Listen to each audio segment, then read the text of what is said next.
3, the cafe was quiet, in the way only expensive places could afford to be. Soft piano music, drifting through the air, cups placed gently on marble tables. Conversations spoken in low, careful tones. Nathaniel Cross sat alone near the window, staring at his phone without really seeing it.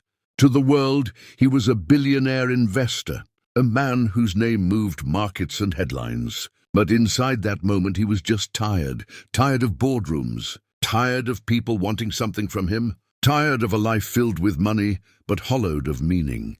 The coffee in front of him had gone cold when a small voice broke through the silence. "Mister, can you fix my toy?" He looked up, irritated at first, then frozen.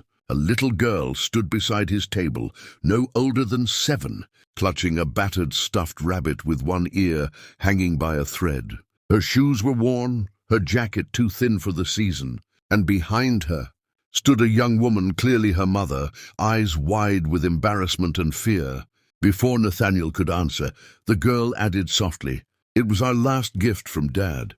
Something tightened in his chest. He didn't know why those words hit harder than any business loss ever had. He gestured for them to sit, though the mother hesitated, whispering apologies, explaining they'd only stopped for warmth, that they wouldn't bother him. Nathaniel barely heard her. His eyes were fixed on the toy, stitched a dozen times before, loved almost to pieces. He took it gently, noticing the careful knots made by someone who hadn't known how to sew but had tried anyway.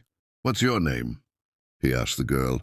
"Lily," she said, smiling for the first time. "My dad gave Bunny to me before he went to the hospital."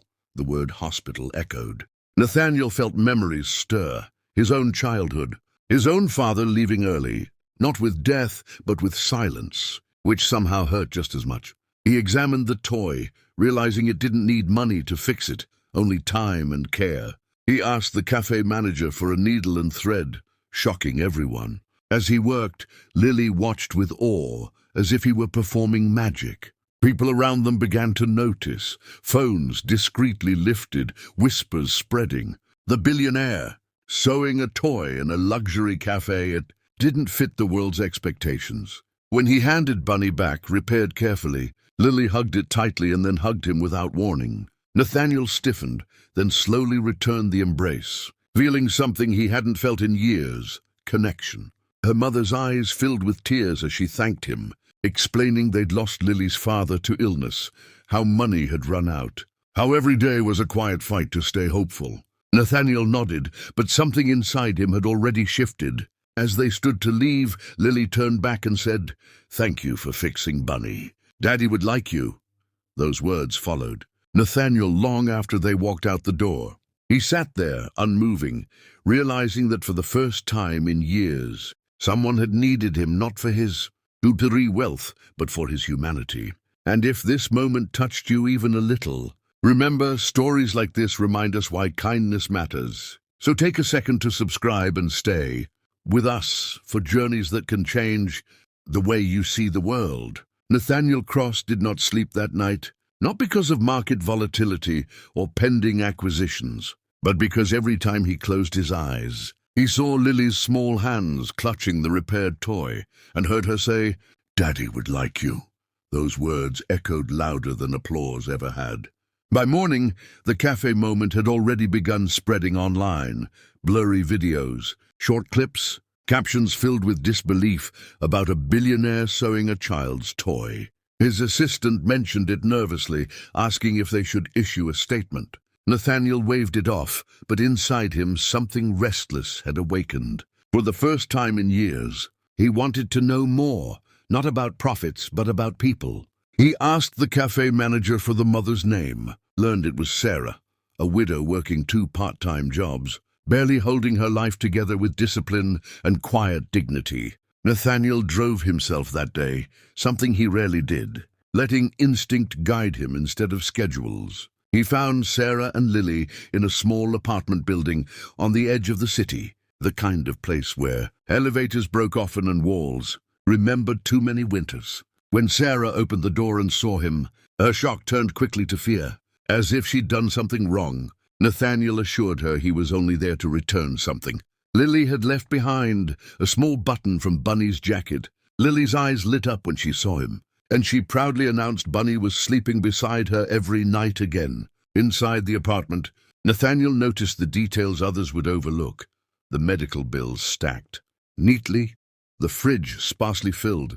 The effort Sarah put into keeping everything clean despite exhaustion, over tea made from the last of her supply. Sarah told him the story she never asked anyone to hear. How her husband Mark had worked 2 jobs, how he bought Bunny with his first bonus, how cancer came fast and mercilessly, how Lily still set an extra plate at dinner some nights. Nathaniel listened in silence, a lump forming in his throat, realizing how small his own complaints suddenly felt. Before leaving, he offered help, not money, not yet, but opportunity. He arranged for Sarah to interview at one of his company's foundations. Childcare included, flexible hours guaranteed. Sarah tried to refuse, pride trembling in her voice. But Nathaniel gently reminded her that strength sometimes meant accepting a hand. Weeks passed. Sarah's life began to stabilize. Lily returned to school with brighter eyes. Nathaniel visited occasionally, always quietly, never announcing himself. One afternoon, Lily handed him a crayon drawing, a café, a man sewing, a bunny smiling. Nathaniel framed it and placed it in his office, stunning executives who had only ever seen awards on through those walls. Then came the real shock. At a global press conference meant to announce a massive merger, Nathaniel changed the script. He spoke about Lily, about Sarah, about how wealth meant nothing if it never reached those who needed hope. He pledged a significant portion of his fortune to programs for widows, children and families broken by loss, starting with a foundation named after Mark. The world reacted instantly. Headlines exploded. Critics questioned his motives. But millions felt something rare, inspiration. Later that evening, Nathaniel returned to the cafe where it all began.